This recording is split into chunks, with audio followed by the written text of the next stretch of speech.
Bom, tá gravando. Boa noite para quem está aqui, então, ao vivo na sala do NELF. Eu cumprimento também as pessoas que estão assistindo esta edição, mais uma edição, né, do Encontro do NELF, que está sendo transmitida pelo YouTube.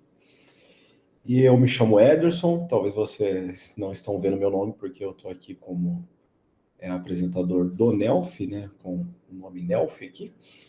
E vou coordenar, então, a palestra Lógicas como Ferramentas Cognitivas, que será proferida pelo professor César Frederico dos Santos. Antes de eu passar a palavra para o palestrante, eu vou fazer uma breve apresentação do César. Talvez muitos de vocês já conheçam o César, porque o César está sempre aqui, ele é o atual coordenador do NELF, então vocês devem conhecer o César através de outras palestras que a gente costuma fazer frequentemente aqui. Bom, mas o César, para quem não conhece, ele é doutor em filosofia pela Universidade de Amsterdã. Ele é mestre em filosofia na área de epistemologia e lógica pelo programa de pós-graduação em filosofia da Universidade Federal de Santa Catarina. E ele também fez graduação em sistemas de informação e em filosofia pela mesma universidade, ou seja, pela UFSC também. Atualmente, o César é professor adjunto do Departamento de Filosofia aqui da UFMA, Universidade Federal do Maranhão, e também é integrante do grupo de filosofia da lógica, o GFIL. E como eu disse antes, o César é o atual coordenador do NELF. Bom, César, eu acho que eu não preciso explicar para você o funcionamento aqui dos encontros, né, do NELF, você já sabe, você vai ter mais ou menos aí 40 minutos para apresentar o tema, e depois a gente vai ter uma sessão de perguntas e respostas, esclarecimentos, um bate-papo no final, que vai ter mais ou menos uns 30 minutos. Então, você sabe, a gente tem uma certa flexibilidade e você pode ficar à vontade, então, para utilizar da melhor maneira possível esse tempo. Bom, então eu passo a palavra para o César, que irá proferir, como eu disse, a palestra Lógicas como Ferramentas Cognitivas. Valeu, Ederson, muito obrigado. Então, 40 minutos, eu acho que eu devo ter até umas 7h20, né? E vou tentar me manter no tempo. Mas eu tenho muita coisa para falar e eu costumo falar demais. Então, sem mais delongas, vamos começando. Lógicas como ferramentas cognitivas. Bom, deixa eu dar um roteiro do que eu vou fazer aqui. Primeira coisa, isso é um trabalho em andamento e recém-iniciado, né? Eu recém-iniciei esse projeto de pesquisa. Esse, digamos assim, é o primeiro resultado, né? Estou lançando a hipótese que eu pretendo defender com o andamento dessa pesquisa. Então, o que eu vou apresentar para vocês é a minha hipótese de trabalho, né? Bom, qual é o problema que eu estou investigando, né? Quais são os fazedores de verdade das leis lógicas, né? Se é que existem tais coisas. Então, em outras palavras, eu estou preocupado com a metafísica da lógica. O que está por trás dos sistemas lógicos, da lógica, né? Que pode ser dito, né, que faz verdadeiras as leis lógicas. Se é que existem leis lógicas verdadeiras, e se é que a gente pode falar de verdade na lógica, né? Então, é uma questão metafísica porque eu estou procurando aquilo que está por trás, né? Aquilo que poderia tornar a lógica verdadeira em algum sentido. E em que sentido, né? Se isso torna verdadeiro.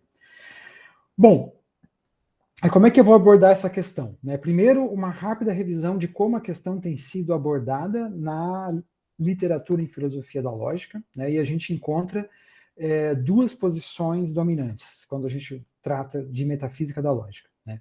Uma posição representacionalista e outra convencionalista, né? A representacionalista, logo eu vou desenvolver isso, né? Vê as teorias lógicas como teorias descritivas que devem representar alguma realidade existente, independente das teorias, e o convencionalismo vê a lógica só como um conjunto de convenções, né? Então eu vou primeiro argumentar contra essas duas perspectivas e depois eu vou trazer a minha parte propositiva, né? A parte positiva dessa apresentação, né? Então, e aqui é o ponto onde eu vou dizer que as lógicas são ferramentas cognitivas, né? Então, eu vou desenvolver o esboço de uma teoria geral das ferramentas, né? Porque daqui inclui ferramentas manuais e ferramentas cognitivas, eu vou traçar uma analogia entre elas, né? Tem uma analogia entre ferramentas cognitivas e ferramentas manuais, para mostrar que a gente que faz muito sentido ver as lógicas como ferramentas, né? Em seguida, eu vou explorar os aspectos convencionais e representacionais das ferramentas manuais e lógicas, né? Então, a ideia ferramentas manuais e ferramentas lógicas, ambas possuem aspectos representacionais e convencionais, né? Mas esses aspectos estão sempre subordinados à função da ferramenta, né? Aquilo para o qual ela se propõe, né?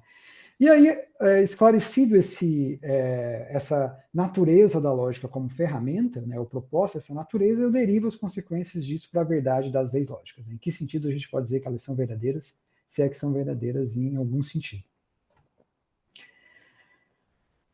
Tá, então deixa eu começar com a parte negativa, né, que é apresentar o representacionalismo e o convencionalismo. Então vamos lá. Representacionalismo, né, que eu estou chamando assim, nem sempre isso aparece assim na filosofia da lógica, né, mas eu estou agrupando nessa família, né, aquelas teses em metafísica da lógica que dizem que a lógica é uma teoria descritiva, né, que a lógica deve descrever alguma realidade. Agora, que realidade é essa que a lógica deve descrever, né? Aí tem pelo menos 3 posições, né? Claro, tem mais que essa, mas as 3 principais, né? Acho que a posição mais standard é essa que está aqui no meio, que é defendida pelo Shapiro, né? Teorias lógicas são modelos da linguagem natural no que concerne aos seus aspectos inferenciais, né? Então, quando um lógico está desenhando suas teorias, né, está teorizando, lá, criando um sistema lógico, ele deveria estar tentando capturar, ao fazer esse sistema, modos de inferência que já existem, né, e que já são uma prática dentro de algum âmbito e onde se usa a linguagem natural, né? Por exemplo, na matemática, né? Os matemáticos que não estão usando lógica, né, ou que não usavam, né, tem algumas práticas de inferência e o trabalho do lógico vai ser isolar essas práticas, né, e formulá-las de uma maneira rigorosa, né, como uma teoria lógica, né? Ou inferências na linguagem natural, em situações cotidianas, ou na ciência, enfim, mas o objetivo é capturar, então, práticas de inferência que já existem, né, que já estão dadas. Bom, outra posição que também não é tão incomum e que eu trouxe aqui como representante o Priest é aquela de que as teorias lógicas devem capturar fatos lógicos, sendo que esses fatos lógicos são abstratos, né? Eles não são práticas de humanos, como essa outra teoria que diz, né, a do Shapiro, mas eles estão lá, né, são relações entre proposições que existem enquanto entidades abstratas, né, em um reino de entidades abstratas, num reino platônico, por exemplo. Então, quando o lógico está desenvolvendo lógica, ele deveria estar tentando representar as relações que as proposições têm entre si e por si, né? Lá no mundo abstrato, no mundo platônico, por exemplo. Não, como é que ele faz isso, né? Com a intuição, né? A intuição é o que liga a gente aqui desse mundo físico com o mundo das entidades abstratas. Bom, e outra posição é aquela de que as teorias lógicas devem capturar leis gerais que governam o mundo físico, né? Que essa é a da Scher. Então, a lógica seria... a lógica não trata do reino da linguagem natural, não quer capturar aspectos da linguagem natural, não quer capturar aspectos de um mundo platônico, mas quer capturar aspectos do mundo físico, né? Desse mundo de objetos e propriedades, né, que a gente vive aqui. E daí o que a lógica capturaria, né? As propriedades mais gerais possíveis, né, do mundo físico. É quase como se fosse uma física, a lógica, só que em vez de tratar daquilo que a gente chama de leis físicas, né, ela trata de coisas mais gerais ainda, né, mais gerais que as leis físicas, que regem todo e qualquer âmbito da realidade. Ok, qual é o argumento que eu tenho contra essas posições, né? Bom, o meu argumento é baseado na prática lógica, tá? Eu não tenho ainda aqui dados, né, para refutar essas 3 posições, né? Isso é parte do trabalho que está em processo, né? Mas o meu argumento se baseia no seguinte raciocínio, né? Que na prática nós não vemos lógicos observando uma realidade platônica, né, coletando dados de uma realidade platônica para desenhar os seus sistemas, para formular os seus sistemas, ou coletando dados de práticas de inferência em linguagem natural ou leis gerais do mundo físico, né? Os lógicos não estão lá examinando o mundo físico para testar, descobrir de alguma maneira quais são as leis mais gerais que existem, né? Ou fazendo coleta de dados sobre práticas de inferência em linguagem natural, né? ou acessando uma realidade platônica. Né? Simplesmente isso, a gente não vê esse tipo de coisa acontecer, coleta de dados. Né? Alguns poderiam dizer, não, mas eles fazem, né? Eles estão inspirados na linguagem natural e tal. Mas daí eu diria assim, ok, embora eles levem em conta alguns dados que a gente poderia chamar de empíricos da linguagem natural, essa coleta não é feita de maneira sistemática e rigorosa, como seria a coleta feita no âmbito das ciências. Né? Coleta de dados na ciência não é algo feito intuitivo, baseado em evidência anedótica ou esse tipo de coisa. Mas quando os lógicos usam alguns dados, né, da linguagem natural ou do mundo físico, né, ou as intuições, eles não estão fazendo uma coleta de dados rigorosa. Tá? Por quê? Porque todo mundo sabe que uma coleta de dados feita numa ciência empírica, né, tem que ser rigorosa. Não? Você não faz só com base nas suas experiências, né, e coisas desse tipo. Você faz uma coleta sistemática. Bom, eles não fazem esse tipo de coleta justamente porque não importa, né, não interessa para o que eles estão fazendo. Então, no máximo, pode usar dados como exemplificação de alguma tese ou coisa desse tipo, mas não para dar subsídio real, né, argumentativo, justificação argumentativa para a teoria que está sendo proposta. Ok. Então, contra o representacionalismo, eu trago a prática lógica, na prática dos lógicos, dizendo que eles não fazem coleta sistemática de dados. Então, eles não podem estar querendo representar alguma coisa, porque eles precisariam dos dados daquela realidade para que eles representassem a teoria. Tá. Contra o convencionalismo. Bom, mas vamos lá. Então, o que é o convencionalismo? Eu trago a posição de Carnap aqui, né, o famoso princípio da tolerância de Carnap. Né? A ideia de que não há moral em lógica, todos são livres para construir sua própria lógica, sua própria forma de linguagem, como quiserem. Então, a gente já conhece essa posição, né, do Carnap, que diz que qualquer um está livre para desenvolver um sistema como quiser, usando as regras, os princípios lógicos que ele quiser, desde que ele faça isso de uma maneira rigorosa, né, que apresente os seus métodos e dê as regras sintáticas, né, em vez de argumentos filosóficos. Então, é claro que há leituras disso aqui que não são um convencionalismo completo, né? Você pode ter algumas restrições aí, que o próprio Carnap traz restrições pragmáticas para esses sistemas, né? Mas a ideia, a princípio, é que não há muita limitação no trabalho dos lógicos. Né? Qualquer um pode propor um sistema, desde que faça isso seguindo, né, apresentando regras sintáticas e argumentos filosóficos. Né? E o problema que eu trago aqui, por que isso não explica a metafísica da lógica, né? Porque, mais uma vez, na prática, a gente vê que os lógicos não estão livres para propor o sistema lógico que quiserem, com as regras que quiserem. É claro que há uma grande liberdade na atividade lógica, e isso se reflete na grande quantidade de sistemas lógicos que existem, diferentes, enfim, o pluralismo de sistemas que existem. Né? Então, há uma grande liberdade para criar sistemas lógicos, mas essa liberdade não é absoluta. Né? Há requisitos ligados a virtudes teóricas, bem como a utilidade prática do sistema. Né? E se o sistema visar a aplicação, há requisitos ligados ao contexto de aplicação. Né?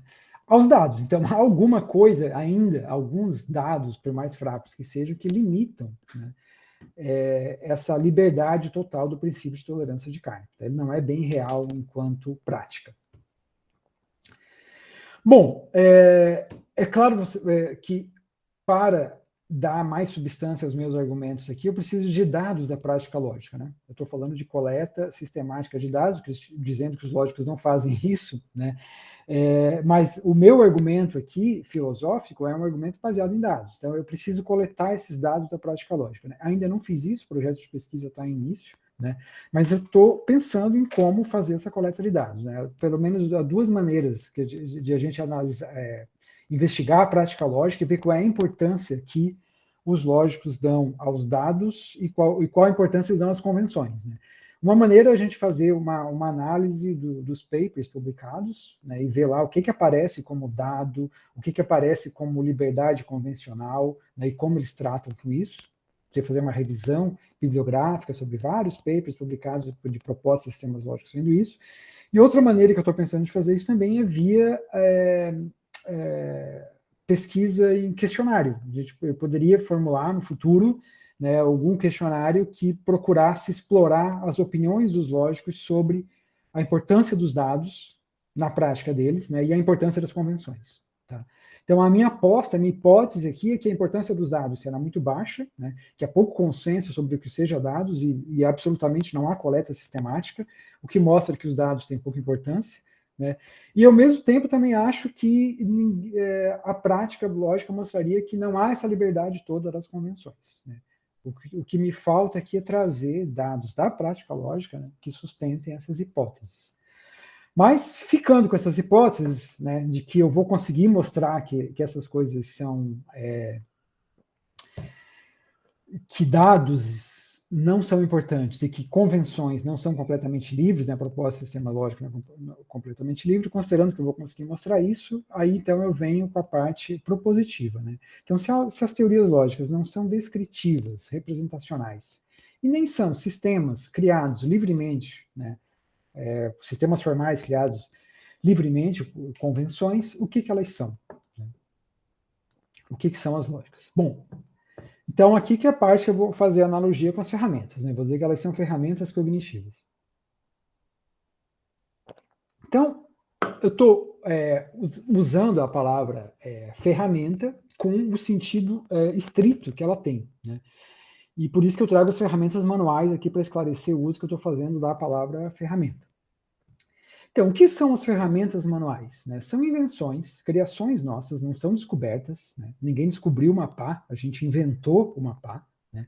Cuja função é facilitar ou tornar possível o desempenho de certas tarefas manuais, no caso das ferramentas manuais. Né? Então, tarefas que seriam mais difíceis ou às vezes impossíveis de fazer se não fosse a ferramenta que a gente desenvolveu. Né? Então, as ferramentas aprimoram, estendem ou adicionam novas funções às nossas mãos, as ferramentas manuais. Né? E, ao mesmo tempo, elas tomam as nossas mãos como ponto de partida. Né? Então, exemplo, uma pá. Né? É claro que a gente tem a habilidade de cavar nas nossas mãos. Né? Você pode, né, usar as suas mãos para cavar. Né? Mas essa habilidade é bastante limitada. A gente não consegue cavar solos muito duros, solos pedregosos ou coisa desse tipo. Né? Então, a gente inventa uma ferramenta que amplia a nossa capacidade de cavar. Né?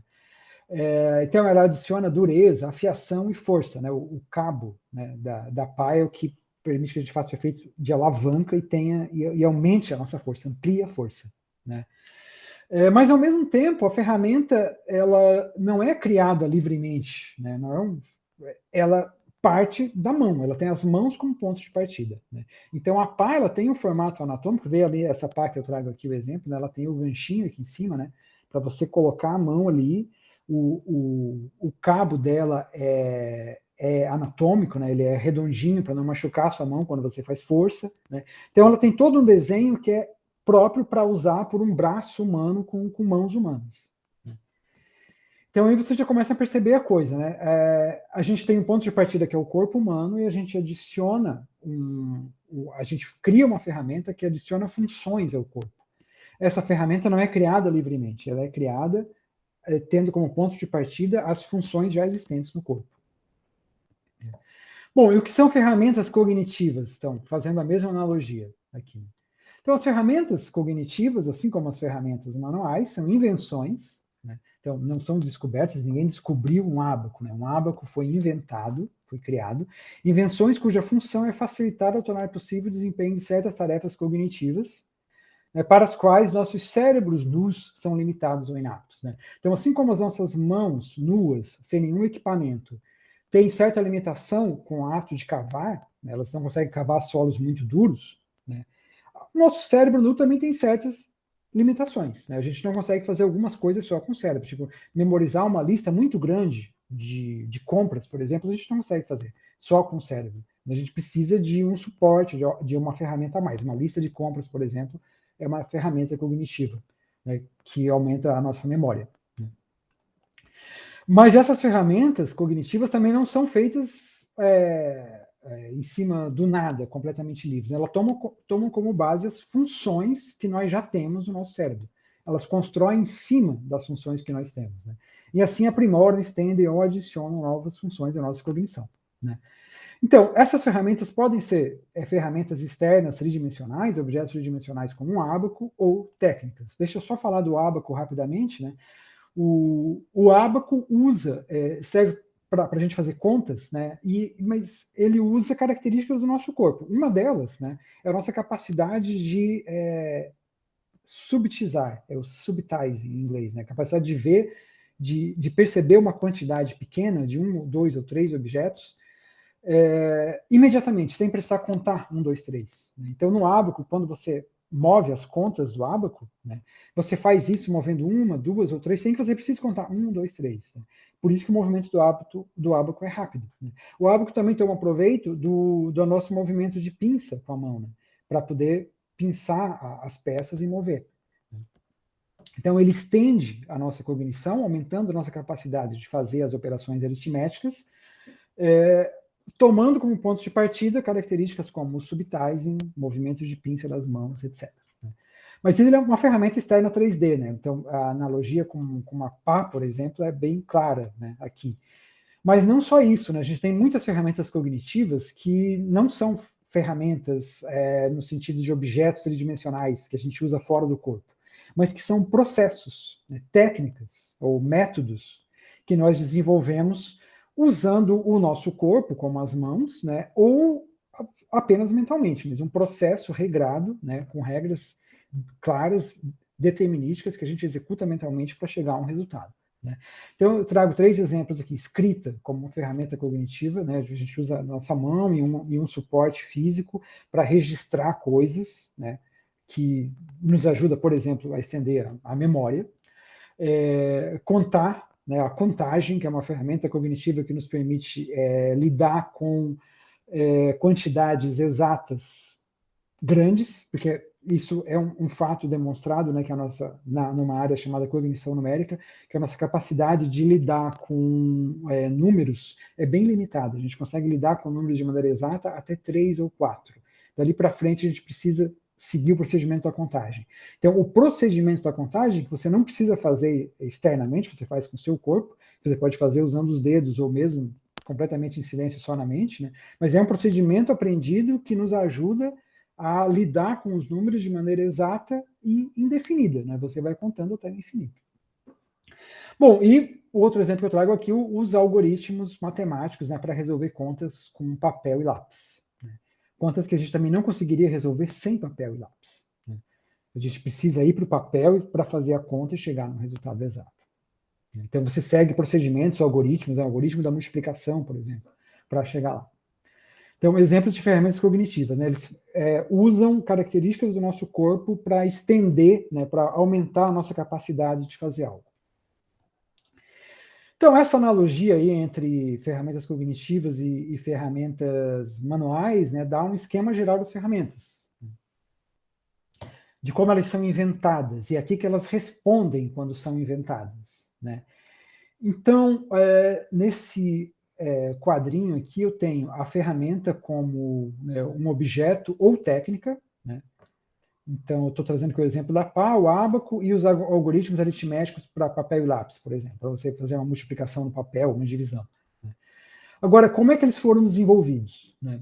Bom, o desenvolvimento dessas ferramentas parte de uma necessidade. No caso da pá, cavar, no caso do ábaco, dos algoritmos aritméticos, fazer contas. Né? Essa necessidade enfrenta uma limitação corporal ou cognitiva. Né? Então, a gente tem mãos macias demais, braços fracos demais para cavar em determinados solos. Né? Então, a pá responde a isso. Para fazer contas longas, a gente tem a memória nossa de curto prazo é de curtíssimo prazo. A gente não consegue juntar muitos números na cabeça ou fazer um procedimento longo, né, envolvendo uma série de quantidades, né, com a nossa memória de trabalho. Ela precisa de um suporte externo. Aí a gente tem a dificuldade com quantidades grandes exatas. Quantidades grandes a gente só consegue tratar de maneira aproximada, sem o uso de alguma técnica, né, como algoritmos aritméticos, por exemplo, ou contagem. Né. Então, nós temos uma necessidade face a uma limitação que leva ao desenvolvimento de uma ferramenta. Né. Agora, essa ferramenta não é desenvolvida no vácuo. Né. Ela faz uso, ela explora características corporais ou técnicas já existentes antes. Né? Então, a pá, né, por exemplo, utiliza o nosso movimento de garra para segurar o cabo, o movimento de alavanca que a gente pode fazer com o braço. Né? E o Abaco utiliza a nossa capacidade de subtimes, né, de ver quantidades pequenas rapidamente, identificar sempre, contar movimentos de pinça. Né. Os algoritmos aritméticos usam a nossa capacidade de escrita, né, de usar símbolos no papel, por exemplo. Né. Então, e além de usar as características pré-existentes, né, isso acontece num determinado ambiente, que também impõe restrições a como a ferramenta vai ser. Né. Então, uma pá, parte dela, de como ela vai ser, está determinado pelo uso que ela vai ter, né, que é cavar em um determinado ambiente. Então, você pode ter uma pá que seja mais propícia para cavar em um solo arenoso, uma pá que seja melhor para cortar um solo que tem raízes, por exemplo, ou uma coisa assim. Então, características do ambiente também vão influenciar na ferramenta. Né? Bom, e um ábaco ou um algoritmo para usar em lápis e papel é para ser usado no dia a dia. Né? Numa venda, por exemplo, alguém lá vai fazer as contas usando essa ferramenta. Então, também encontra restrições sobre a usabilidade dele, né? Onde ele vai ser usado. Então, o que eu trago aqui, né? O desenvolvimento de uma ferramenta, ele responde a pelo menos 4 fatores. Tá? Ela é uma invenção, mas não é uma invenção livre, né? Completamente, onde você pode fazer o que você quiser. Não. Responde a uma necessidade, face a uma limitação, faz uso de alguma coisa que a gente já tinha antes, ou uma técnica anterior, né? Ou características corporais, e também está limitado pelo ambiente de aplicação. Tá, então fiquem com isso na mente, vamos seguir aqui. Então, como é que entra a lógica aí nesse esquema? Né? Quando a gente vê o desenvolvimento de um sistema lógico, a gente tem essas limitações aí presentes, né, que eu disse, as 4 limitações. Agora eu passo para a parte que eu vou dizer que sim. Né? Quando a gente desenvolve um sistema lógico, ou as lógicas surgiram historicamente, né, respondendo a uma necessidade. Logo aqui já vou trazer Frege para dizer qual necessidade foi, estou orientando aqui, né? Precisão da linguagem e explicitação de pressupostos. Né? Face a uma limitação, então as lógicas são desenvolvidas para atender uma necessidade, fazer inferências com precisão, explicitando pressupostos, face a uma limitação da cognição humana, né, e da linguagem natural, como Frege diz, linguagem natural vaga. Né? Bom, eu deixei viés de crença aqui, mas viés de crença é o traço cognitivo que nós temos, né, que pode ser chamado de um viés cognitivo, que faz com que seja muito fácil a gente assumir pressupostos que não estão explícitos. Mas, enfim, então a gente tem essas características, essas limitações cognitivas que um sistema lógico tenta atender, né, tenta superar. Né? E daí, então, a gente desenvolve, né, objetos ou técnicas para superar essa limitação e atingir esse objetivo, que seriam os formalismos de sistemas lógicos. Né? É a ferramenta que a gente desenvolve para isso. Né? E eles fazem uso e estão limitados, né, constrangidos por características de técnicas pré-existentes. Né? Então, fazem uso e, ao mesmo tempo, se limitam, né, por técnicas pré-existentes que nós já temos. São a nossa capacidade de pensamento simbólico, a linguagem simbólica da aritmética, que serviu de inspiração para o Frege, as técnicas de escrita, etc. Ele faz uso de tecnologias previamente inventadas, né, para responder àquela necessidade. E num ambiente, no caso do surgimento da lógica contemporânea, né, a lógica de Frege, esse ambiente era matemática, né, ambiente de aplicação, onde ela tem que trazer. Então, deixa eu detalhar um pouquinho essas coisas aqui. Né? Então, a necessidade face à limitação que as lógicas procuram atender. Então, se a gente olhar a conceitografia, né, que é a proposta do primeiro sistema de lógica formal completamente desenvolvido que a gente tem, né, na história, né? Então, Frege desenvolveu a conceitografia, todo mundo sabe, tentando reduzir a aritmética à lógica. E lá na introdução da conceitografia, ele diz onde ele esbarrou, né, em limitações, né, que despertaram a necessidade de desenvolver a conceitografia. Então, ele diz, deparei-me com o obstáculo da insuficiência da linguagem corrente, da linguagem natural. Né? Além de todas as dificuldades inerentes ao manuseio das expressões, à medida que as relações se tornavam mais complexas, tanto menos apto me encontrava para atingir a exatidão exigida. Né? Então, tal dificuldade levou-me a conceber a presente conceitografia. Então, a linguagem natural é vaga, não é boa para expressar o tipo de exatidão que Frege precisava para reduzir a aritmética lógica. Então, uma necessidade era expressar, né, conseguir a exatidão, rigor. Né? E Frege continua, onde ele traz o segundo ponto que eu chamo a atenção aqui, a segunda necessidade que ele queria contornar. Né? Então, de imediato, a conceitografia deve servir para examinar, do modo mais rigoroso, a exatidão de uma cadeia inferencial e ainda explicitar todo o pressuposto que possa nela se imiscuir inadvertidamente, de modo que este venha a ser já em sua origem investigado. Né? Então, pelo menos historicamente, nós temos evidência para isso, né? Que o primeiro sistema lógico formal surgiu em resposta a duas dificuldades que Frege enfrentou. Dificuldades que ele, com seu cérebro nu e com as técnicas que existiam até então, não conseguia superar. Então, por isso ele desenvolveu uma técnica extra, né? Criou uma ferramenta que permitisse que ele explicitasse todos os pressupostos de maneira rigorosa e exata, na sua tentativa de reduzir a aritmética lógica. Né? Bom, e o que a gente faz uso, né? Então, assim, uma das coisas é a necessidade, né? O objetivo que ele vai atender face a uma limitação do cérebro humano, ou das ferramentas que nós tínhamos. Né? E onde é que ele se apoia para construir essa ferramenta? Né? Bom, lá na introdução da conceitografia, né, a gente tem claramente o Frege dizendo que vai usar os recursos simbólicos da aritmética. Né? A conceitografia é uma linguagem dos conceitos inspirada na linguagem da aritmética, ele diz. Então ele vai usar os formalismos da aritmética para tratar de conceitos. Mas não é só isso, né? Embora seja isso que o Frege traz, né? A gente vê até na própria literatura da filosofia da lógica como os sistemas lógicos fazem uso de outras características, né, do corpo humano, né? Assim, fazem proveito para atingir os seus objetivos. Né? Então, a Penélope Medi, por exemplo, defende que os sistemas lógicos tomam proveito do modo como nós percebemos o mundo como habitado por objetos com propriedades e relações entre si. Né? Então,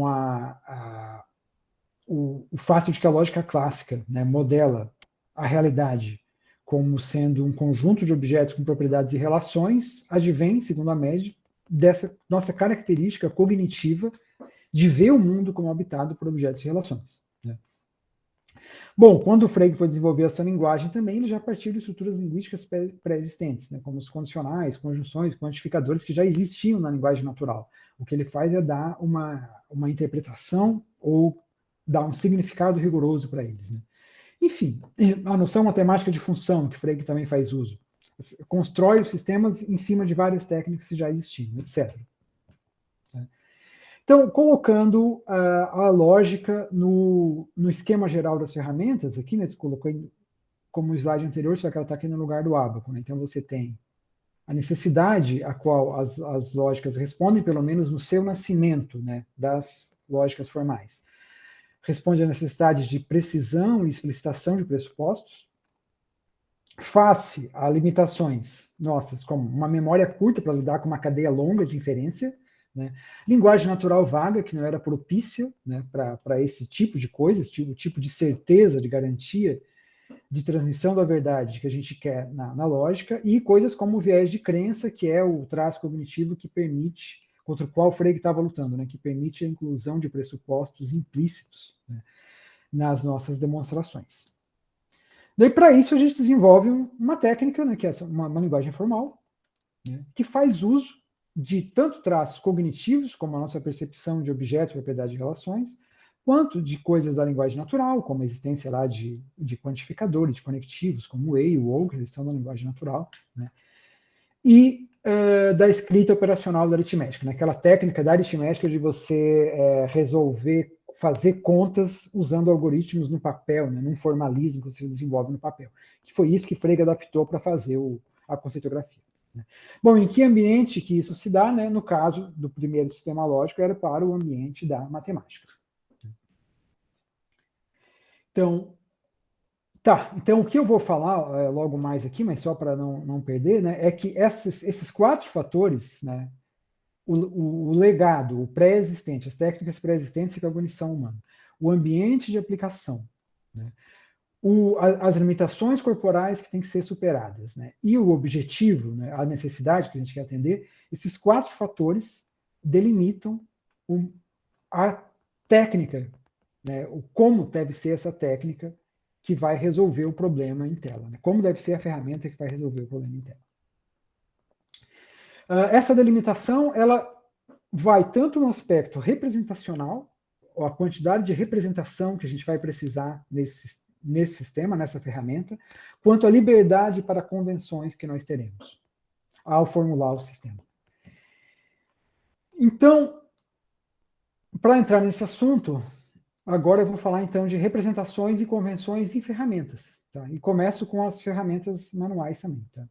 Eu vou mostrar o quanto que uma ferramenta manual tem de aspectos representacionais e o quanto ela tem de aspectos convencionais, para depois trazer isso para a lógica. Então vamos lá. Então deixa eu antes esclarecer um pouco o que eu estou entendendo por uma convenção. Né? Uma convenção não é simplesmente uma determinação arbitrária. Eu vou trazer a definição de convenção que o Azzouni dá num artigo de 2015. É justamente um artigo onde ele defende que a lógica é convencional. Tá? A minha defesa aqui não é igual a dele, eu chego a um resultado diferente, mas o conceito de convenção que ele dá é bastante útil para mim. Então, segundo Azzouni, a gente tem convencionar algo é seguir um curso de ação, escolher seguir um curso de ação quando haveria outros disponíveis razoavelmente equivalentes. Então, convenções estão presentes quando você tem uma escolha na sua frente. Né? Você pode resolver um problema de várias maneiras, mas você escolhe uma das maneiras. Então, você escolhe um curso de ação quando outros razoavelmente equivalentes estariam à disposição. Né? Então, não há uma convenção quando há obrigação ou necessidade, quando há um único curso de ação disponível. Quando você só pode agir de um jeito, a sua ação não foi convencional, foi necessária. Agora, se você tem um leque de opções, a escolha de um é convencional. Então, essa é a ideia básica da convenção. Tá? E o exemplo que o Azzouni traz, ele diz assim, pense lá numa tribo, né, de homens pré-históricos, homens e mulheres pré-históricas, né, de seres humanos pré-históricos, que estivessem descobrindo como se faz o fogo, né, ou inventando ferramentas para fazer fogo. Né. A gente sabe que tem pelo menos duas maneiras, né, de fazer fogo disponíveis para uma tribo primitiva. Né. Você pode fazer fogo tirando faísca de pedra, ou fazer fogo girando uma varetinha para produzir calor. Então, tem duas alternativas. Aquela que aquela cultura vai escolher, a técnica que aquela cultura vai aderir, é uma convenção diante das duas alternativas. Né? Então, se naquela cultura é mais comum fazer fogo tirando faísca de pedra, né, é uma convenção cultural, tá? Do que fazer girando uma varetinha. Mas ele diz, mas quando que isso deixa de ser uma convenção? Daí imagine uma população que estivesse vivendo numa região onde não há pedras disponíveis. Né?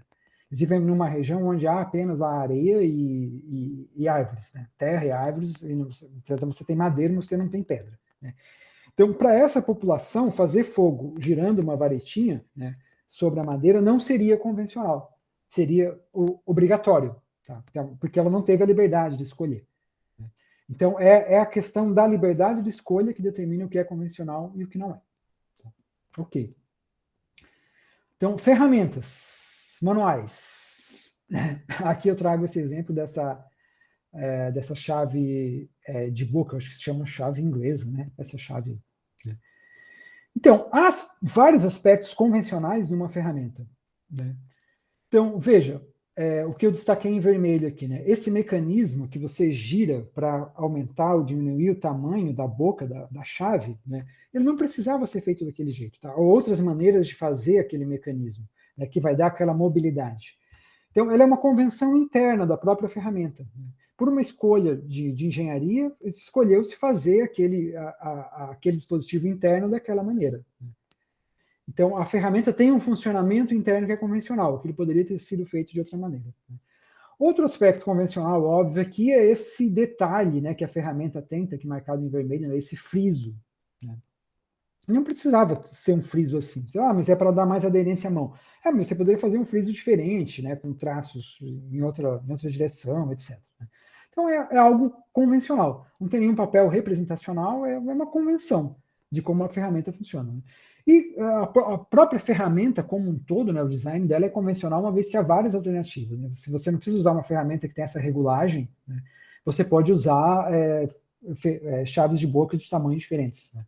Ou uma chave acho que se chama chave de grifo, né, que serve também como chave de boca, que tem um tipo de regulagem diferente. Então, há vários aspectos convencionais na ferramenta, no sentido de que ela funcionaria para a finalidade a qual ela se propõe, se ela fosse diferente de várias maneiras, né? Esses aspectos, essa variação, né, esse espaço de possibilidades que uma ferramenta continuaria sendo funcional, mas que está na liberdade do engenheiro escolher, são os aspectos convencionais, né? Se ela vai ser feita desse jeito, desse ou desse.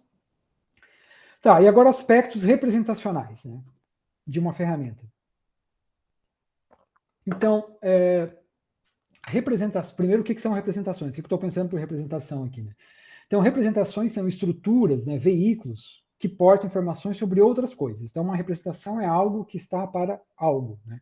Então, é um veículo porque ele está transmitindo, né, carregando informação de um outro elemento, né?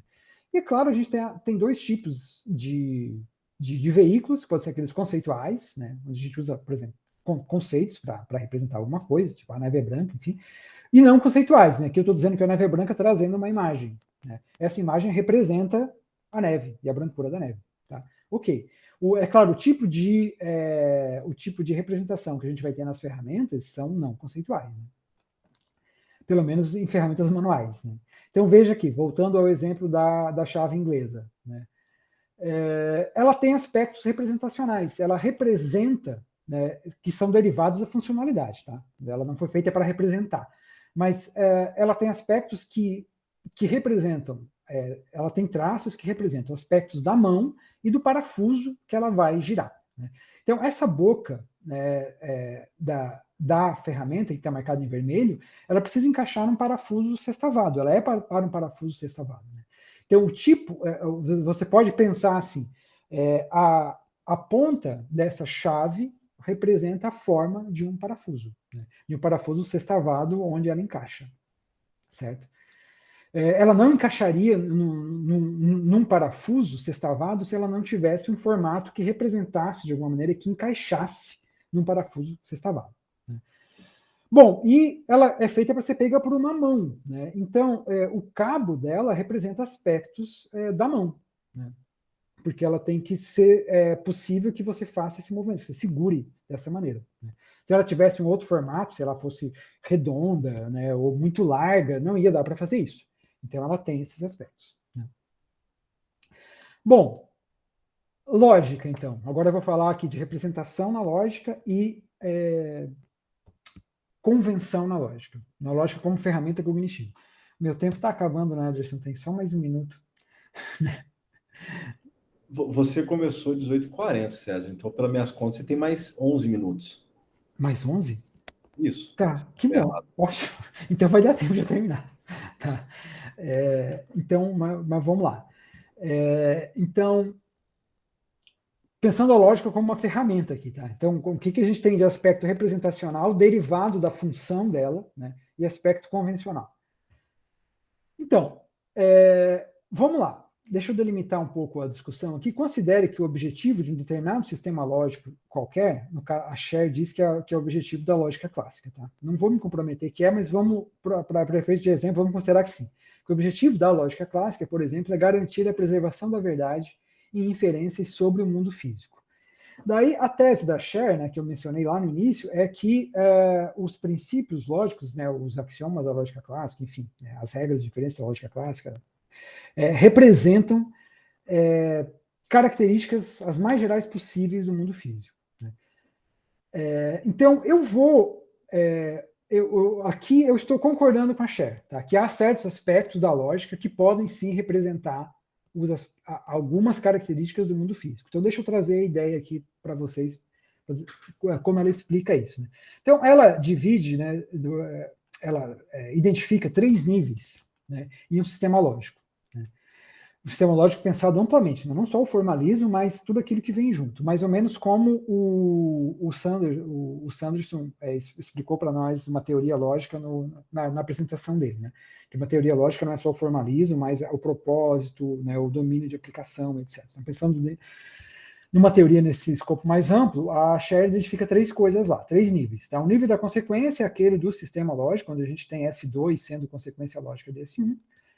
Bom, essa consequência lógica se dá, né, ou assim, idealmente a gente quer, quando a verdade de S1 garante a verdade de S2, então esse é o nível da verdade. Se S1 for verdadeiro, S2 necessariamente será verdadeiro. E a Sher, então, introduz aqui o que ela chama de um nível do mundo. Né? Por que isso é verdadeiro, a Sher diz? Por que a verdade S1 garante a verdade S2? Ora, porque essa é uma lei do mundo. Né? Ela diz, porque o mundo é de tal forma que se um estado de coisas 1 acontece no mundo, isso garante que um estado de coisas 2 também acontece no mundo. Né? Então, daí o exemplo que a Sher traz. Então, uma lei lógica como essa aqui, não, um teorema lógico que a gente pode dizer, né? que seria dito assim, existe um x tal que esse x é p e x é q, disso se segue, né, isso implica logicamente que existe um x tal que x é p. Bom, então essa é uma verdade lógica. Daí, então no nível da consequência está expresso assim. Né? Então, o que significa dizer que a verdade da premissa garante a verdade da conclusão.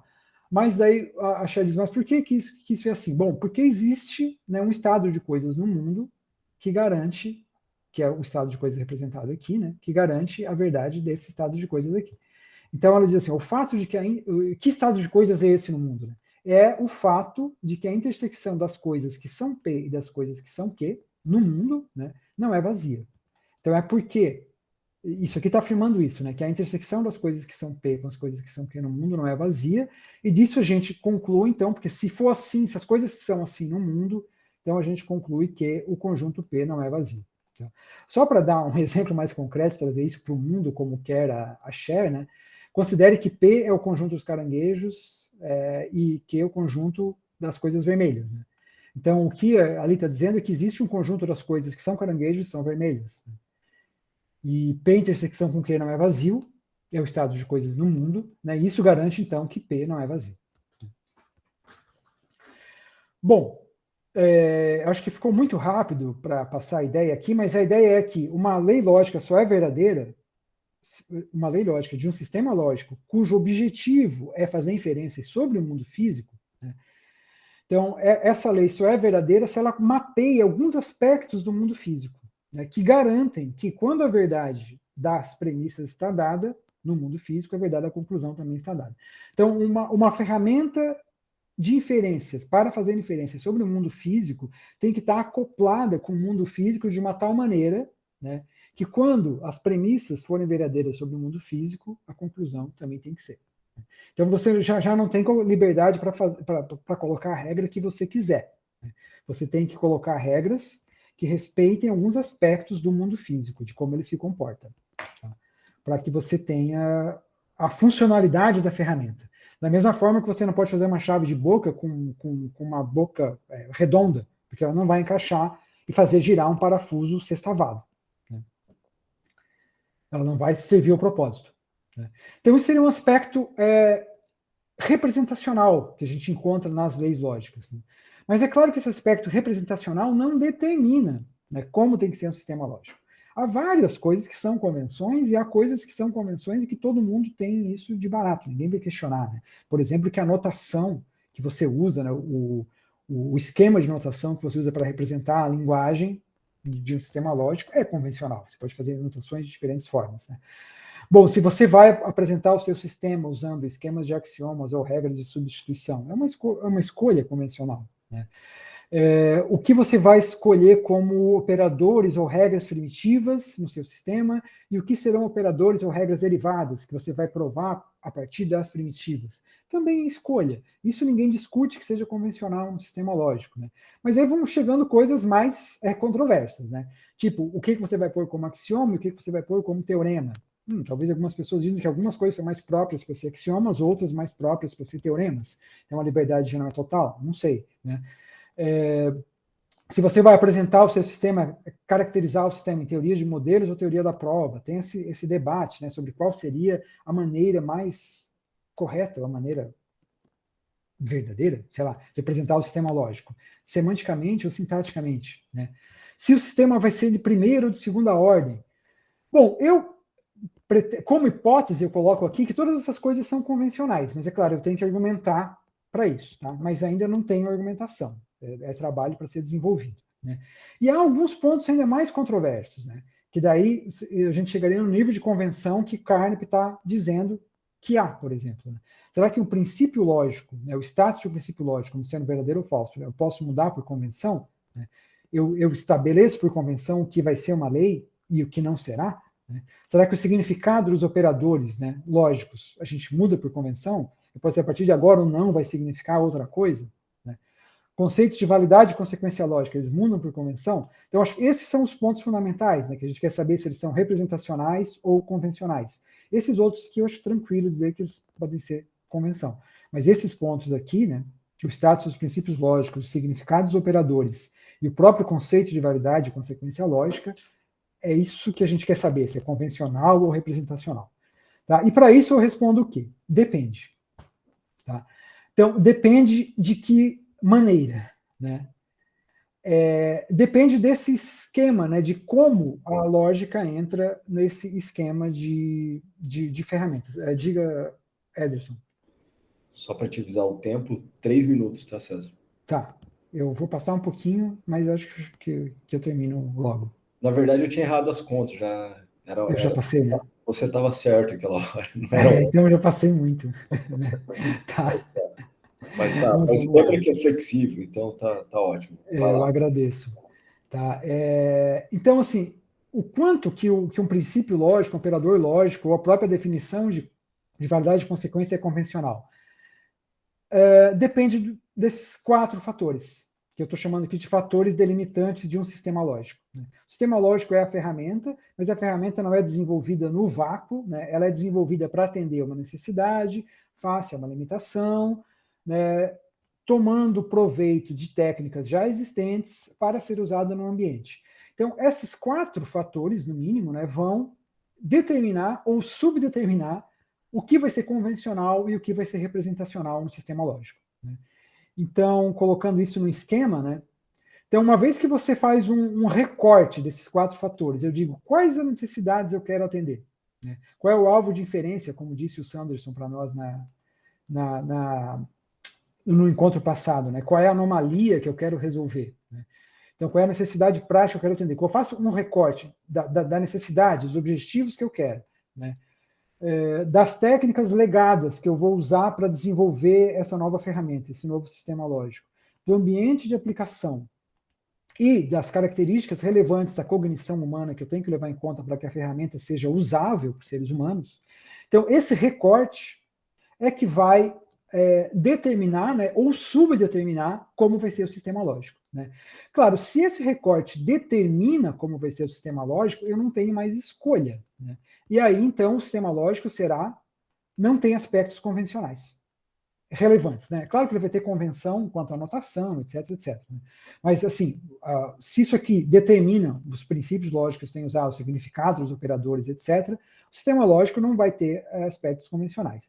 Agora, se essas coisas subdeterminam, o que é o mais natural de acontecer, né, a gente seguir pelo que o Sanderson falou para nós no encontro passado, né, se esse recorte subdetermina o sistema lógico, aquilo que ficou subdeterminado é o espaço para convenções. Né? Então, a gente vai ter margem para mudar o significado dos operadores, para mudar a definição de consequência lógica, né, para mudar a definição de validade dentro desse espaço que foi subdeterminado pelos objetivos, pelo legado, pelo ambiente de aplicação, pelas características da cognição humana. Então, o quanto de aspecto representacional ou convencional nós teremos é determinado, subdeterminado por esses 4 fatores.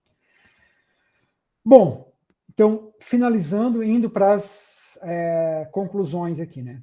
Implicações disso, quanto à verdade, necessidade e apriorismo. Né? Então, falar de verdade de um sistema lógico, né? Não é um aspecto central. Né? Porque o aspecto central é ser uma ferramenta, se propor a um objetivo. Né? Mas ainda se pode falar de aspectos representacionais verdadeiros, né, como algo derivado. Né? Então, para que uma lógica funcione, cumpra o seu objetivo como instrumento, ela precisa ter alguns aspectos representacionais. Né? Mas esses aspectos são derivados. Então, a gente pode falar de verdade assim. Como eu posso falar de que a ponta de uma chave de boca representa verdadeiramente ou não a cabeça do parafuso. Não é o objetivo dela ser verdadeira sobre a cabeça do parafuso, mas é um aspecto representacional que pode encaixar ou não no parafuso, né? Corresponder ou não. Necessidade lógica. Bom, só existe necessidade quando há imperativos técnicos, né? Ou seja, quando não há margem para convenção dentro de um recorte na ausência de subdeterminação. Então, se você mostrar que não há que não há subdeterminação, né, que há determinação de como aquela ferramenta vai ser, então você terá necessidade, senão não tem necessidade lógica. Mas daí você tem margem para fazer sistemas diferentes, né? Bom, e a priorismo, né, a ideia de que as leis lógicas são a priori. Bom, isso depende do domínio de aplicação, né? Se um sistema possui aspectos representacionais do mundo físico, né, ele pode ser falseado por dados empíricos, né? Agora, se ele não tem objetivo de aplicação em domínios empíricos, aí ele vai ser a priori. Bom, então, concluindo, né, lógicas são ferramentas cognitivas que visam suprir uma necessidade mediante uma limitação cognitiva com aspectos representacionais e convencionais. Os graus de representação e convenção vão depender desse recorte de objetivos, fator humano, domínio e legado que a gente leva em conta no desenvolvimento, que vão determinar ou subdeterminar o sistema. Era isso. Desculpa por passar o tempo. Ok, isso, César. Muito obrigado. Você sabe que tem uma certa flexibilidade aqui. É duro quando estoura muito do tempo, né? Mas não foi o caso. Não foi? Que bom. Eu acho que está aí a margem aí que a gente sempre fala de 10, 15 minutos para baixo ou para cima, né? Para mais ou para menos, está dentro. É o que é esperado mesmo. Bom, então eu agradeço novamente o César pela palestra. E agora, como a gente sabe, como de costume, a gente vai para a sessão de debate aqui, de sessão com perguntas, com esclarecimentos, com dúvidas, críticas, sugestões. Tudo isso é bem-vindo agora nessa sessão aqui de debate. Então, vocês podem ficar à vontade para usar essa ferramenta de erguer a mão aqui. Vocês podem, a ferramenta mesmo do Meet aqui, do Google Meet. Eu acho que é mais fácil para a gente organizar as inscrições. Mas, se vocês quiserem também escrever no chat, pode ficar à vontade que eu posso ler a pergunta ou a questão aí, ou a dúvida sobre esclarecimento, ou a crítica, etc.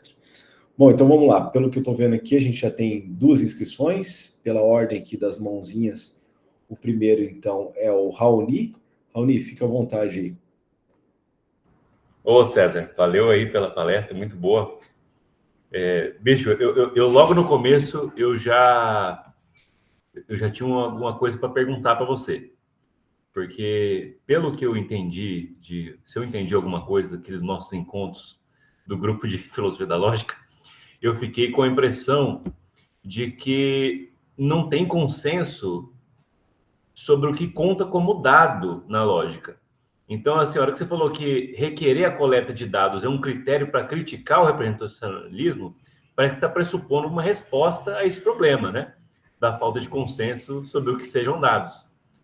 E aí, minha questão é, será que isso não esbarra no problema da subdeterminação das teorias lógicas pelos dados lógicos?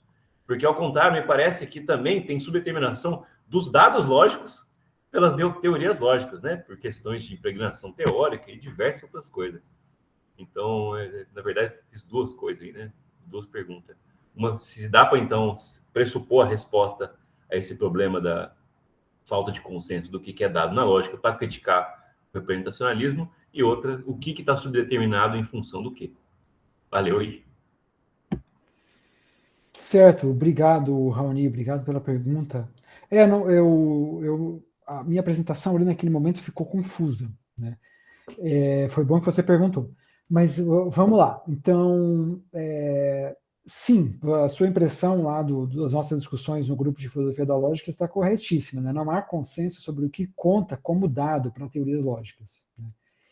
E, bom, isso é um dos fatores, né? Depois o Sanderson pode até complementar ou me corrigir, né? Mas é um dos fatores pelos quais há uma subdeterminação das teorias lógicas pelos dados, né? Porque não há consenso sobre o que é dado, né? Cada um toma lá um conjunto de dados e faz a sua teoria ali. Agora, acredito eu que mesmo que se houvesse consenso sobre os dados, ainda haveria subdeterminação, né? Porque na ciência há um certo consenso sobre os dados e há subdeterminação. O que seria diferente na lógica, tá? Então, tá, isso tá claro, tá, digamos assim, pelo menos entre nós, ponto pacífico. Né? Mas o que eu falei que eu preciso fazer uma coleta de dados? Né? Daí é sobre a minha hipótese aqui em filosofia da lógica. Eu estou querendo defender a ideia de que, para os lógicos, os dados, os supostos dados, né, esses dados que ninguém sabe o que são, né, são irrelevantes para a prática. Quando um lógico está fazendo um sistema, ele não está dando bola para dados. Porque se ele quisesse fazer, por exemplo, como é a posição standard, dizer que a lógica tem que representar as inferências da linguagem natural. Se isso fosse levado a sério, esses caras tinham que fazer estudo empírico sobre como as pessoas fazem inferências. Porque eu não posso tirar da minha cabeça que as pessoas fazem inferências assim assado e daí dizer, então eu vou fazer um sistema lógico que captura o modo de inferência da linguagem natural. Né? Não é assim que se faz ciência. Se você está dizendo que você está fazendo uma ciência que é empírica, né, que é a posteriori, essa é uma tese do anti-excepcionalismo. Né? A lógica é similar às ciências no sentido de não ser a priori. Então, se não é a priori, é a posteriori. Se é a posteriori, tem dados. Né? Então, a sua teoria tem que estar adequada aos dados. Só que nenhuma ciência que se preze faz coleta de dados dessa maneira assim, que eu saio por aí, dou uma olhada no mundo, crio uma ideia e digo, essa é a minha coleta de dados. Né? Mas é assim que os lógicos fazem, no máximo. Né? Se a gente quiser achar que eles estão se baseando em dados, eles fazem essa coleta intuitiva, espontânea, tipo assim, eu sou um falante de inglês, né? Eles sempre são falantes de inglês, nunca de português. Né? E em inglês, essa palavra tem esse significado, essa outra tem esse outro, eu sei falar inglês, então eu sou uma autoridade sobre isso, e aí eu faço aqui uso as minhas intuições como dados. Desculpa, isso não é coleta de dados, isso não é um modo rigoroso de fazer ciência. Então, eu estou defendendo essa hipótese de que os dados são irrelevantes. Por isso que eles não fazem coleta de dados. Não é porque eles são maus cientistas, né? É porque é irrelevante para as questões que eles querem tratar. Dados sobre a linguagem natural. Aí, é claro que tem outros candidatos a dados aí sobre os paradoxos, etc., né, que daí é uma outra história. Né? Mas dados sobre a linguagem natural. Agora, essa minha hipótese é uma hipótese empírica. Eu estou fazendo uma hipótese sobre como os lógicos se comportam, dizendo eles não dão bola para dados, embora às vezes no discurso possa parecer que eles estão dando bola para dados, mas de fato eles não dão. Então, o que eu disse é que eu preciso coletar esses dados, né? Se eu quero fazer uma defesa aqui responsável de uma tese sobre a prática lógica, e a tese sobre a prática lógica que eu quero defender é que dados não importam para a prática, né? Eu preciso fazer, então, uma coleta responsável para isso. Então, daí que eu falei de fazer questionário, ou de coletar esses dados em papers publicados, né, de você extrair dali alguma coisa, né, que mostre que, na verdade, eles não estão lidando com dados, fazer análise de texto, assim, interpretação. Né. Não sei se ficou claro, Raoni. Isso aí, muito obrigado, César, ficou sim. Valeu. Legal. Legal, obrigado, Raoni, obrigado, César. Agora, então, pela ordem, o Sanderson. Sanderson, tem a palavra. Tá, obrigado. Vocês estão me ouvindo? Tá. Primeiro, César, parabéns, cara. Eu gostei muito e essa visão, você trouxe aí uma visão corporificada, né, da história da lógica. Isso é sensacional, assim, muito, muito legal. E aí, eu tinha uma pergunta que você acabou de responder, já na resposta ao Raoni, mas o que eu queria saber também, e aí talvez tenha sido uma falha minha, em que medida, né, a sua tese depende daquela visão da Guy Lacher, né, porque sobre a representação enquanto alguma coisa talvez superrealista, né, porque eu não sei também até que ponto ela representa a prática dos lógicos, né. Eu não acho que o Graham Priest algum dia deixou de usar o silogismo disjuntivo na casa dele, no dia a dia dele, porque, sabe? Então, então, essa seria a primeira pergunta, né? Até que ponto ela depende da visão da Guy Lacher? E a segunda pergunta, né? E aí, desculpa por... em que medida... Eu também gosto, tá? Até certo ponto, dessa visão de tirar o caráter representacional, mas o grande receio assim, é como que a gente consegue recuperar a distinção entre sistemas e teorias lógicas, a distinção entre lógicas puras e aplicadas, né? Como que isso ficaria dentro desse framework? Tá? Obrigado, parabéns, cara. Tá, só deixa eu terminar de anotar aqui a segunda pergunta, né, para eu te responder depois.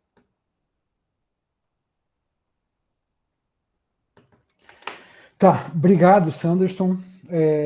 Vamos lá, então. Até que ponto essa minha defesa aqui, essa minha hipótese, depende do que propõe a Gila Scher, né? A Gila Scher propõe que a lógica, e ela daí fala da lógica clássica, né, captura as leis mais gerais do mundo físico, né? Eu quero acreditar que a minha defesa de lógica como ferramenta não depende disso. Tá? Meu propósito foi trazer mais aqui como um exemplo. Eu não sei assim, se a posição da Scher está correta ou incorreta sobre a lógica clássica. Tá? Mas o meu primeiro impacto quando eu a li, e li alguns realistas, né, em filosofia da lógica, foi, nossa, esses caras estão falando uma coisa interessante. Né? E o que o texto dela me despertou é de que, sim, tem um aspecto representacional na lógica. Tá? Mas agora, representa o mundo físico? Né? Eu acho que não necessariamente. Vai depender de onde você quer aplicar a sua lógica. Né? Se você quiser aplicar para fazer inferências sobre o mundo físico, então vai ter que representar alguns aspectos do mundo físico. Mas também não é tão verdade assim, né? Porque, na verdade, ela não vai representar aspectos do mundo físico, mas da nossa metafísica do mundo físico. Né? Então, por exemplo, a gente vê o mundo físico como composto de objetos e propriedades. Né?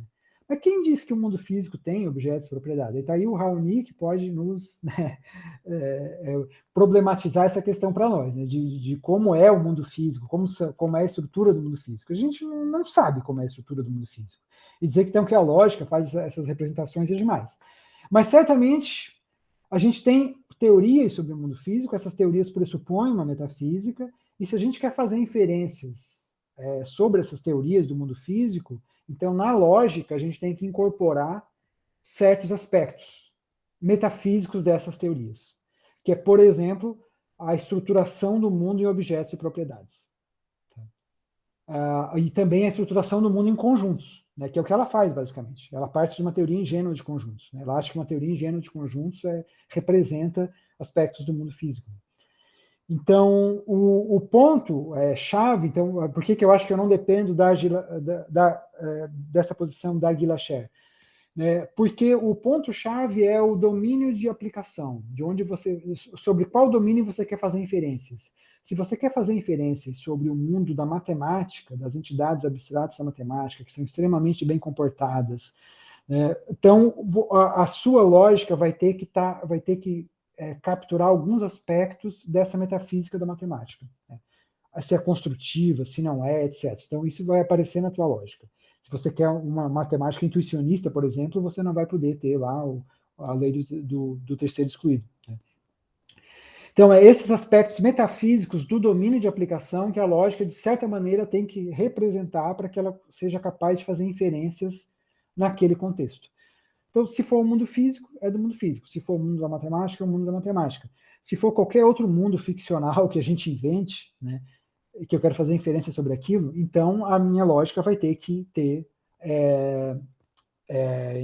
vai ter que capturar alguns aspectos daquele mundo para que ela funcione como uma ferramenta de inferências em contextos sobre aquele mundo.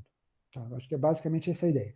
E o que a Gila Scher me trouxe quando ela disse que a lógica clássica tem que capturar aspectos do mundo físico para fazer inferência sobre o mundo físico, eu achei, faz sentido. Né?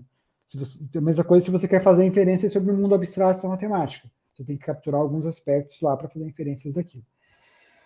Bom, mas aí então, a sua segunda pergunta parece que eu estou sempre falando de lógica aplicada, né? E como é que fica a distinção entre lógica pura e lógica aplicada? Bom, eu não tinha pensado sobre isso ainda, mas acho que você tem razão.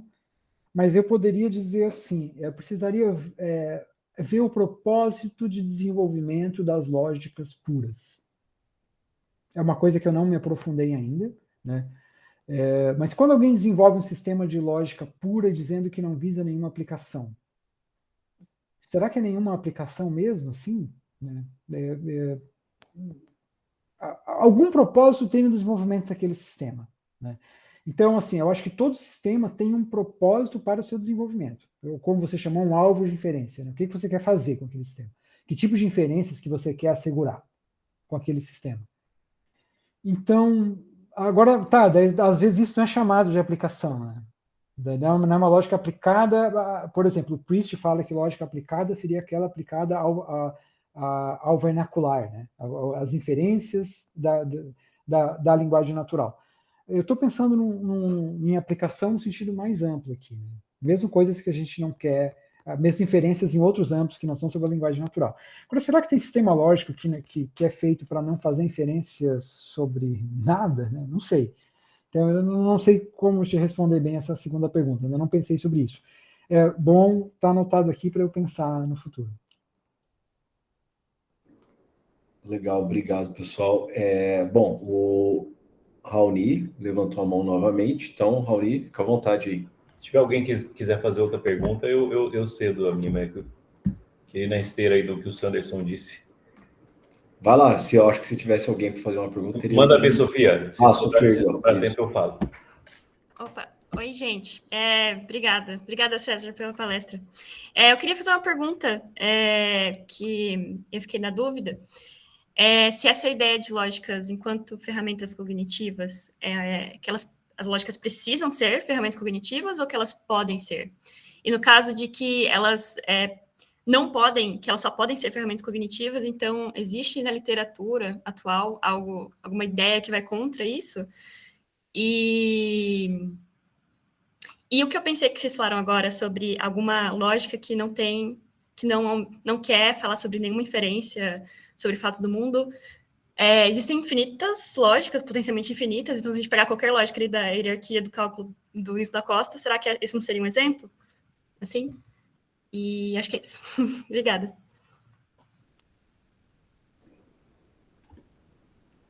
Tá, obrigado, Sofia. Bom te ver por aqui. Né? Bom, as lógicas precisam ser ferramentas cognitivas ou elas podem ser ferramentas cognitivas? Né? Então, Sofia, eu diria assim que historicamente as lógicas surgiram como ferramentas cognitivas, tá?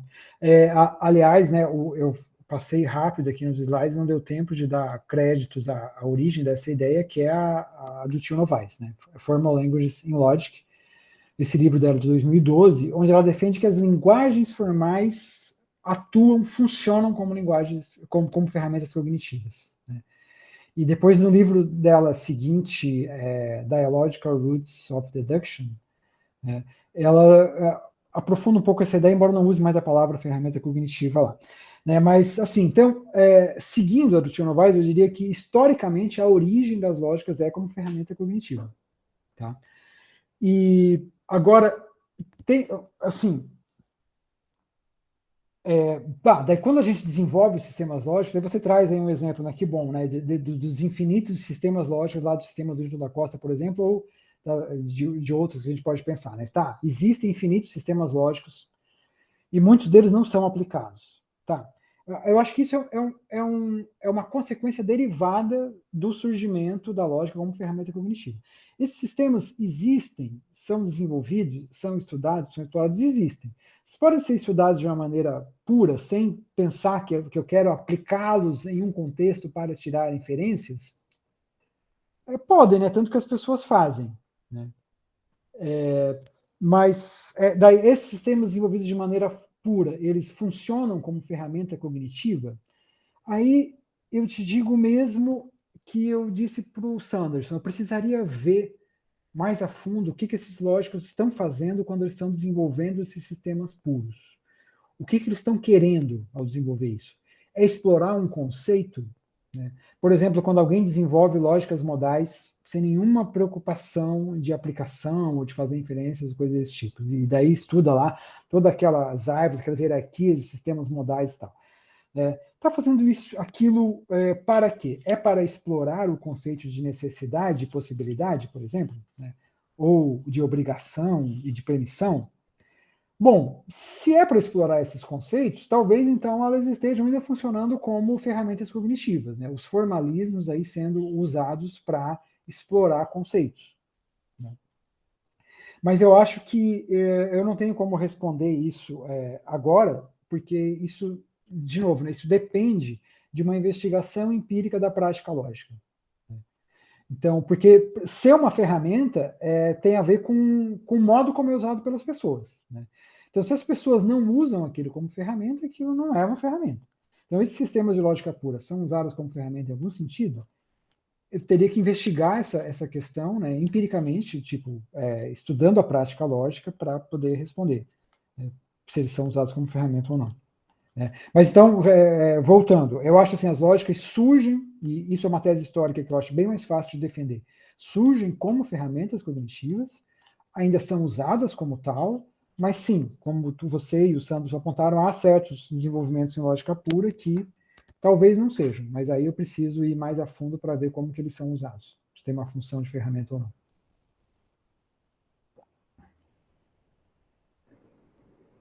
Obrigado, Sofia. Obrigado, César. Bom, Raoni, fica à vontade. Se alguém quiser fazer pergunta, pode erguer a mão. Agora é para os três, para o César, para o Sanderson e para a Sofia. Ô, gente, será que essa questão de ser aplicado não é uma contingência histórica ou alguma coisa do tipo? Que eu fiquei pensando, sei lá, na geometria não euclidiana, e quando os caras foram usar na relatividade geral um negócio, aquilo lá era pensado como sendo sem aplicação, puro, né? Então, vai que dá para aplicar. Não dá para responder a priori se a lógica vai ser pura para sempre ou não. Óbvio que me parece. Que vai que tem algum maluco que faz alguma teoria lá e acha uma aplicação. Algo me parece uma contingência. Não sei se é um paralelo bom, mas parece que... Eu acho que você me ajuda, Raoni, obrigado. Há uma maneira de ver a matemática como um todo, como a criação de um repertório, né, conceitual, que eventualmente você pode aplicar nas ciências ou não. Mas o trabalho do matemático seria desenvolver esse repertório de ferramentas, né? Essa visão é um pouco a visão da Penelope Medj, né, que está no livro, não sei se eu citei o livro dela aqui. Ixi, eu não coloquei. Coloquei, Second Philosophy, né? Ela vê a matemática mais ou menos assim, como o trabalho do matemático é criar um repertório de teorias matemáticas. Ela não usa ferramentas cognitivas, eu estou traduzindo aqui então para o meu vocabulário, né? Criar um repertório de ferramentas cognitivas que eventualmente poderão ter uso ou não. E de repente, você pensa, de repente o matemático fez lá uma chave de fenda toda bonitona, né? Mas que não encaixa em parafuso nenhum, ninguém ainda viu o parafuso onde ela encaixa, né? Naquela ferramenta. Tá lá no repertório, estudou aquela ferramenta, diz todas as propriedades que ela tem, embora no momento não há parafusos para ela, né? Se algum dia alguém encontrar um parafuso, aí ela sai para o uso, né? Eu acho que é um caminho aí, Raoni. Obrigado. Sanderson?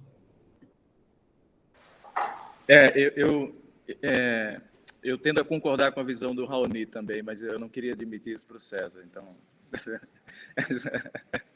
Mas eu não gosto muito da distinção pura e aplicada, até por essas razões, inclusive, né? Eu acho que o Yablo tem uma certa visão, tem uma visão sobre o fato de que nós criamos jogos que ele chama de make-believe, né? Nós definimos as regras ali e aí contamos historinhas e aí as pessoas vão acreditando e entrando nessa história também. Mas, ainda assim, por mais que a distinção pura e aplicada talvez não possa ser bem delineada ou bem delimitada, se a gente joga fora o lado representacional, pelo menos na minha visão, né, das teorias lógicas, então a gente acaba só com sistemas formais e preocupados apenas com essas coisas e produzindo uma série de ferramentas que parece que não tem muita conexão com nada lá fora, né? Então, eu não sei se a lógica é só isso, né? Pode ser, né?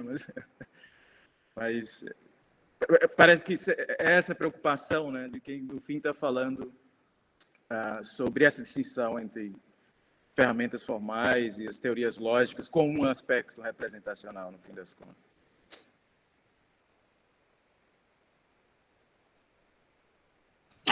É só um breve comentário sobre o que vocês estão falando, sobre a pergunta do Raoni. É de até que ponto a gente vai usar contingência para também justificar uma teoria. Parece, eu concordo, eu acho que realmente faz sentido a gente pensar que, assim como teorias matemáticas que eram feitas para ser puras, foram encontradas aplicações para elas, mas ainda assim existem matemáticas aí puras, sem aplicação nenhuma, e pode ser que surja uma contingência, seria bem-vindo, mas assim, existe também uma possibilidade real, que ela já é atual, de que existem lógicas sem aplicação. Então, assim, é mais por isso, porque parece muito intuitivo, eu concordo, para mim faz sentido pensar em lógica como ferramenta cognitiva, mas também faz sentido pensar que existe uma outra possibilidade. É aquela tal da falácia cheating from the future, né? Como é que é? Você trapaceia do futuro, né? Assim, lá no futuro pode usar, então vamos justificar esse negócio aí, mas, pô, no presente não é assim, né? É boa, verdade. Sim, eu concordo com a Sofia, com o Raoni, com o Sanderson. Tá anotado aqui coisas para eu tratar. Eu venho, ano que vem, eu dou uma outra fala aqui justamente sobre a distinção entre lógicas puras e aplicadas e a noção de lógica como ferramenta cognitiva.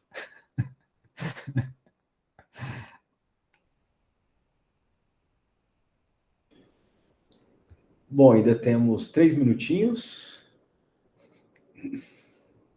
Eu teria algumas questões também, mas, enfim, eu vou dar preferência aí para vocês.